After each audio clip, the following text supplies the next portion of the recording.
Hey, welcome back to Fire and Water Cooking. Today, I'm gonna do the ultimate, what everybody really always wants to see when we're testing out a cooker, and I'm doing a full packer brisket here. And it's actually an American Wagyu, an aged American Wagyu full packer brisket from Wild Fork. Love the stuff at Wild Fork. Like I said, take a look at the link below. Get a little discount if you buy anything from them, but they got a lot of stuff like this. And this actual Wagyu brisket, I think it was only like $7 or $8 a pound. So it was actually a really good deal. So you need to check it out. But we're gonna do the whole packer brisket on the El Fuego Trio. And we're gonna use those pellets with wood chips mixed in. And the reason I'm gonna do that is because I'm doing a really long cook, and we wanna have that full pellet hopper of 40 pounds of stuff that we're gonna be able to do a long, long time without having to worry about checking the fire every few minutes. I'll be right back, guys. Get this thing trimmed up. Smoking, grilling, getting hot and hotter, sous vide and chilling from Fire and Water.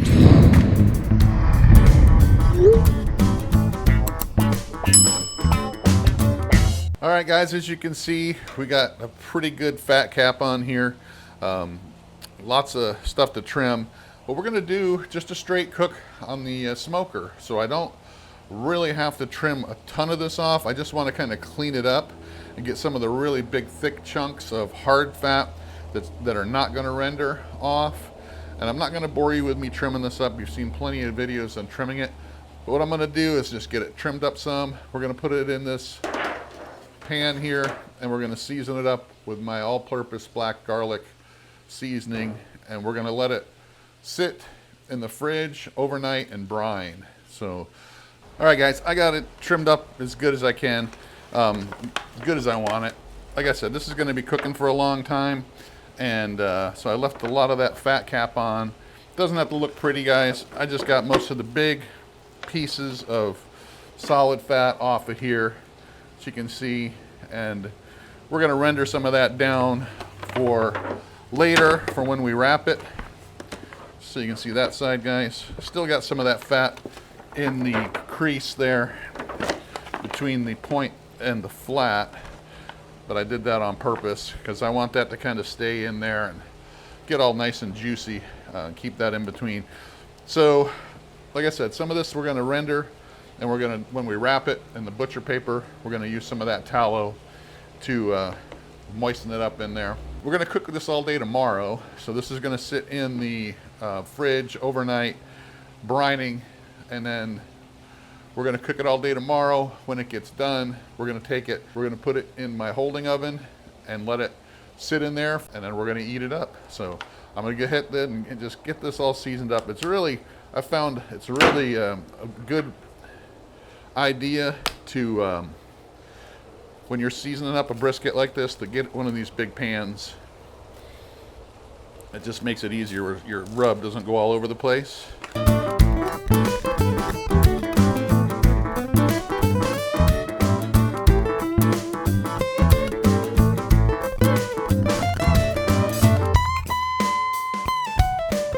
There you have it, guys. That's all seasoned up. We're going to brine it overnight, and I'll see you when we're getting everything set up to cook it tomorrow. All right, guys, it's 6:30 in the morning on Saturday, and this has been sitting all night, dry brining in the fridge. I did turn the El Fuego Trio on to 250, and I do have the pellets mixed with wood chips filled up the pellet hopper with that. Let's take a look at this, guys, just so you can see just how pretty that looks. I'll get you a little closer, just so you can see just how that looks right there. That's going to be a really good bark. It's set in there really good.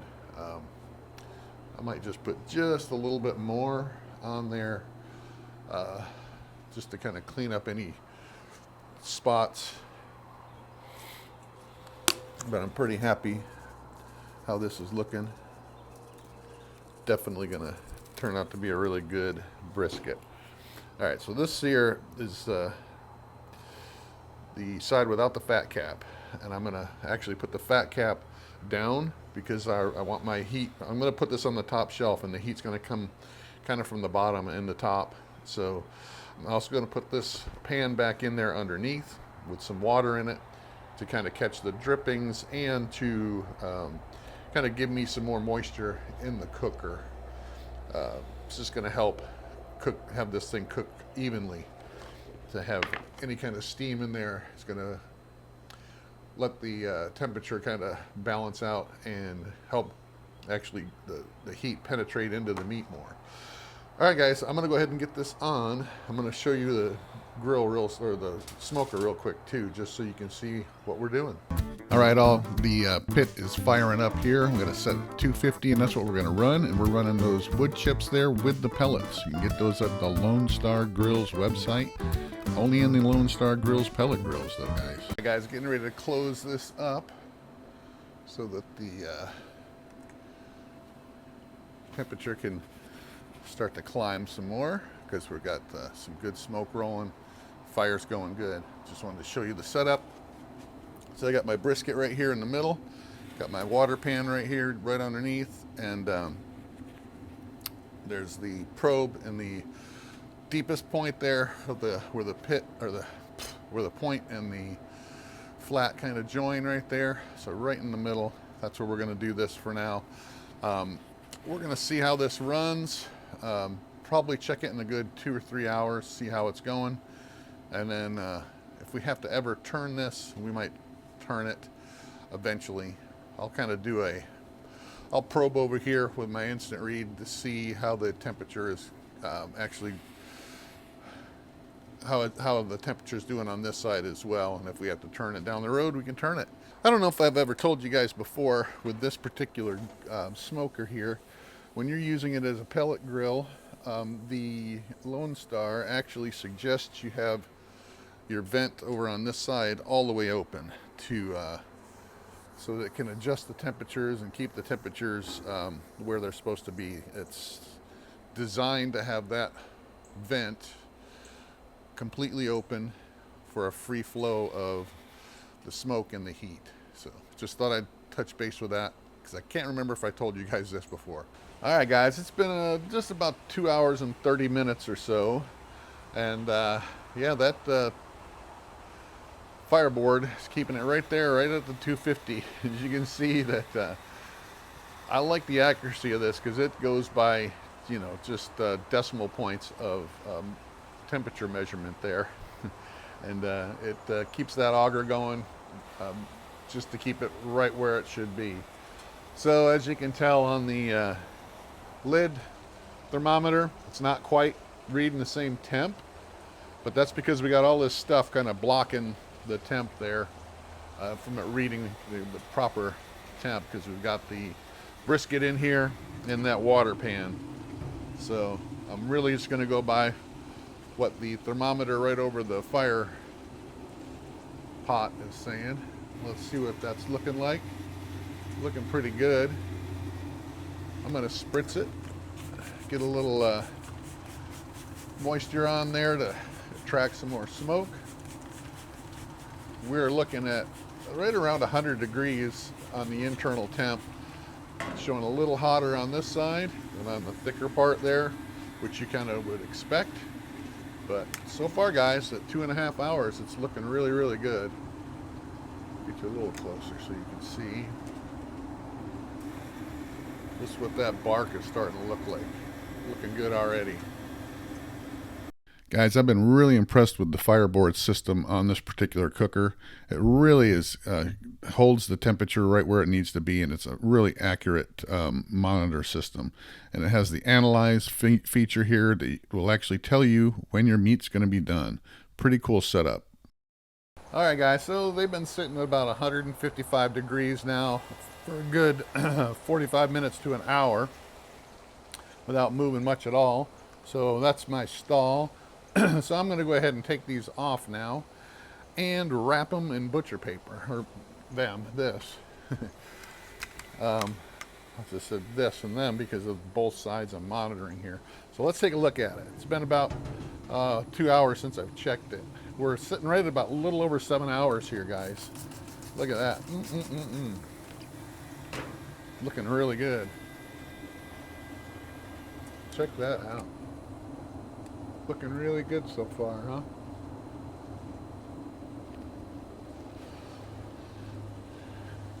And we still got plenty of water in that pan. All right, I'm going to take this off, guys, and I'm going to unplug the thermometers from the fireboard, but I'm going to keep them in so we can continue to monitor it. Let me go wrap it, and I'll be back. All right, guys, so I got my butcher paper out here, and like I said, I'm going to use some that rendered tallow that I got from trimming this brisket up. I'm not going to put a ton in here, guys. Put some on the bottom here. I'm going to put some right on top of it.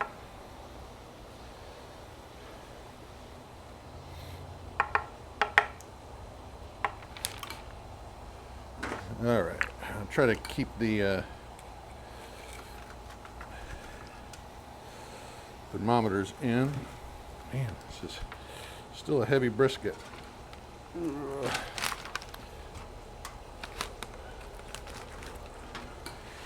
All right.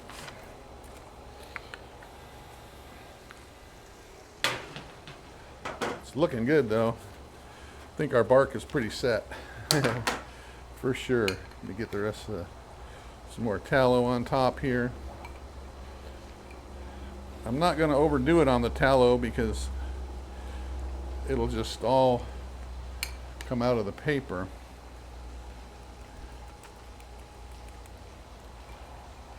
Just enough to kind of coat everything here without really affecting our bark much.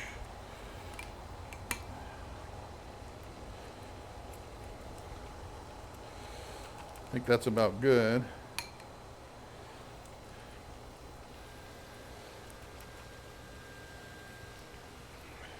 All right, to get this wrapped up, try to keep these probes where I can get to them.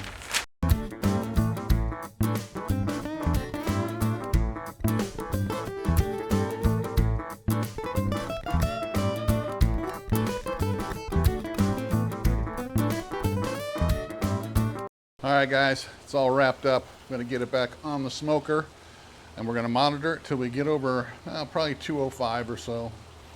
Then we'll take it off. So we're just going to let it ride till we get to 205. All right, guys, it's about almost 14 hours in, just a little over 13 hours on this machine. It's a little bit longer than I thought. I did crank the heat up to 3 1/4, 325 there for the last hour and a half or so, just so I could push that over the edge, because I want to get this thing in my warming oven for overnight. So that's where it's going to sit. But it just got over right at 203 on one probe and right at 200 on the other. So we're going to go ahead and pull this baby off, and we're going to see what it looks like, take a bite, and then we're going to wrap it back up, but we're going to wrap it in aluminum foil, put it on the warming oven. All right, guys, this is what a almost 14-hour brisket looks like here. Full packer, American Wagyu, steam still coming off of it. Smells wonderful. Flat part here, point part here.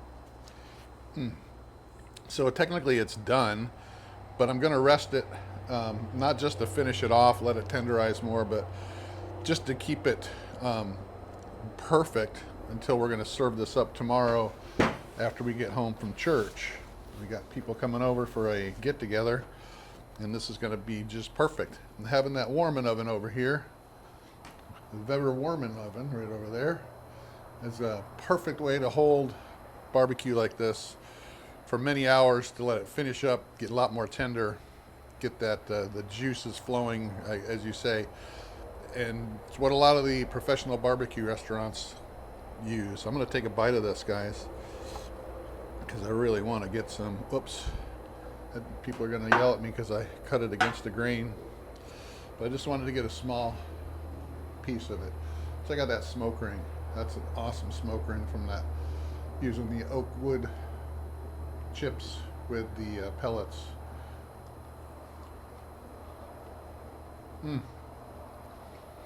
So good. It's tender enough now, but it's going to be even more tender after sitting in the oven tomorrow. Hey guys, I had turned this on earlier to get it to set right at 145 degrees. And that's where it's at. I got a bigger water pan in there, and of course I filled the water cup that comes with it. I got my brisket right here. And we're going to put it right there in the middle, close it up, and that's what we're going to do. We'll see you again tomorrow afternoon when we're pulling this out to serve it up. All right guys, I got most of the liquid out of the wrap here, put it in the dish that I'm going to be using to hold it for serving. I just really need to get this out here without making a big mess.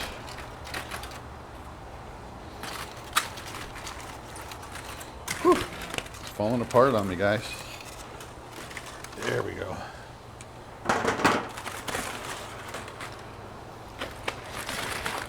Man, smells wonderful.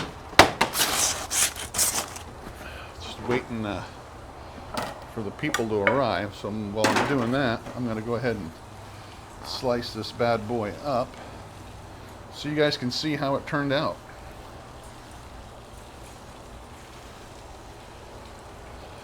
Look at that. I'm going to get you closer up just so you guys can see it while I'm slicing.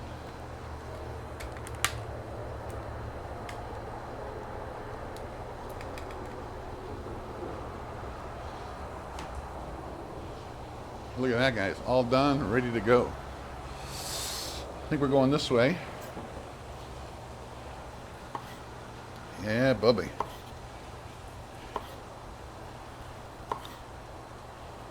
Look at that smoke ring.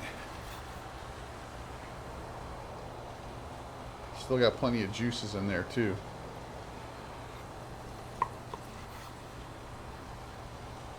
Check that out, guys. Still got some fat cap as well.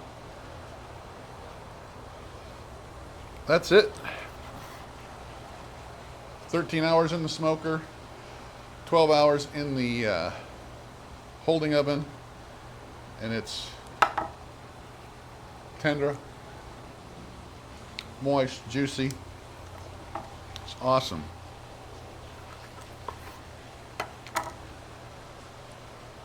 Pull test.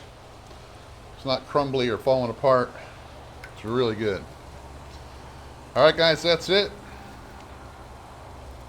Check out the Fuego holding oven. Check out the El Fuego Trio. If you're looking for a grill that does absolutely everything, this is the one. Thanks for watching. Follow us on Facebook, Instagram, and I'll see you on the next one. Well, there you have it, guys. Brisket on the El Fuego Trio using the pellets with the wood chips combined. Look at that excellent smoke ring it produced. Excellent smoke flavor. You guys are going to love this grill if you get it. And check out Wild Fork down below for the Wagyu Brisket. And also check out the Beaver food holding oven. It was actually really good. It held that brisket perfect for over 12 hours. Thanks for watching. Like, subscribe, and share. And find us on Facebook and Instagram. And I'll see you on the next Fire and Water cooking video.